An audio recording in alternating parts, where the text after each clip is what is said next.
Hey everyone, as many of you know, I'll be trying to reacquire the entire first edition base set while keeping up with the newest Pokemon releases.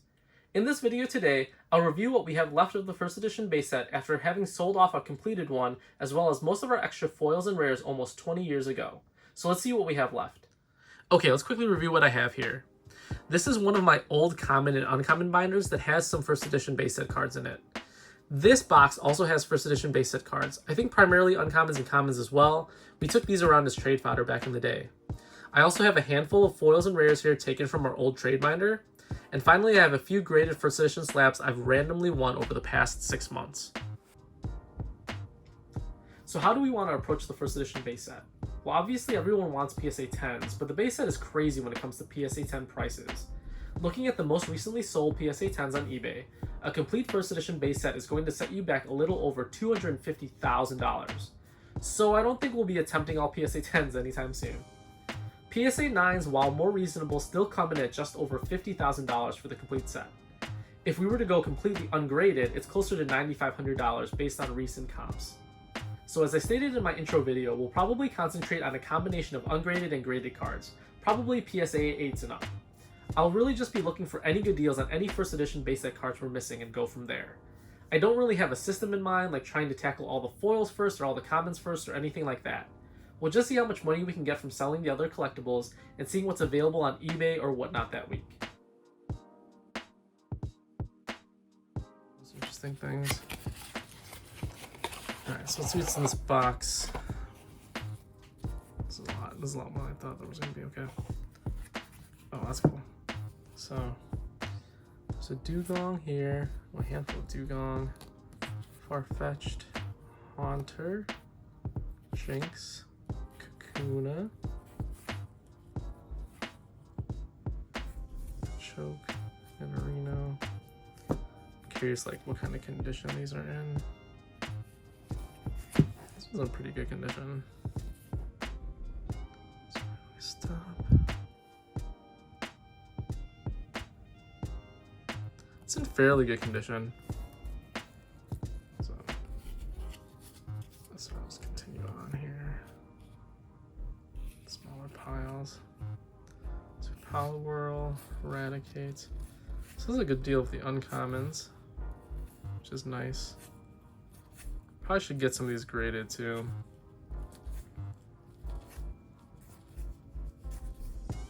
Some lighter stamps in there as well. So we might have a complete common and uncommon set, which would be great if I could just focus on the rest. This is a lot more than I thought we had. This is a lot more than I thought we had, to be honest with you. I thought we had a lot fewer than this. So the question will be whether or not we get these graded. Pikachu's, Red Cheek.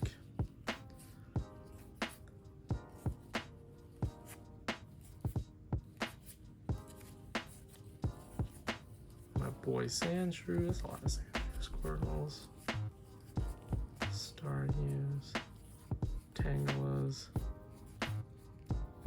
Vulpix, Weedle. Okay, so that's good there. What are these here? Is there some miscuts, which are cool? Butterfree, some Jungle first editions. Okay, so that's Jungle, so let's not worry about that. Alright, so next up we got some random rares from our binder. These, I think, unfortunately, are not in great shape. And this one specifically, that would be on the card. I think this one is a little warped, but I'm not sure.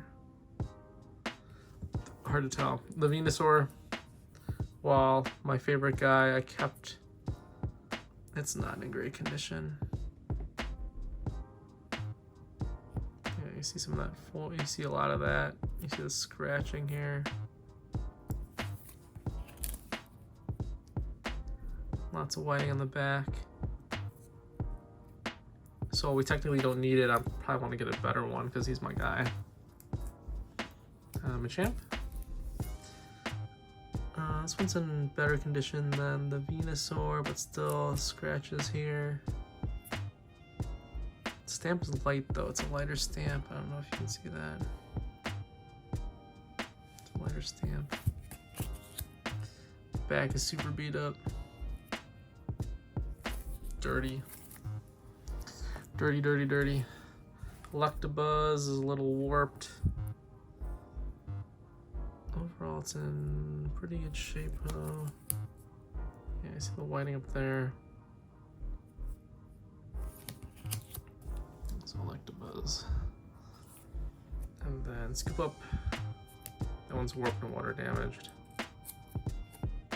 So that one's not so good. Alright, and then the Slab. So I think you guys have seen most of these before.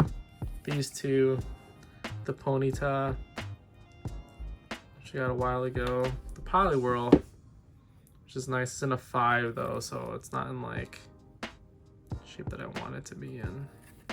But a 5 is a 5.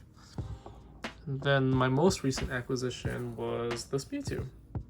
So 6'5", not great. It's a little dirty, I don't know why that is. The front's a little scratched up.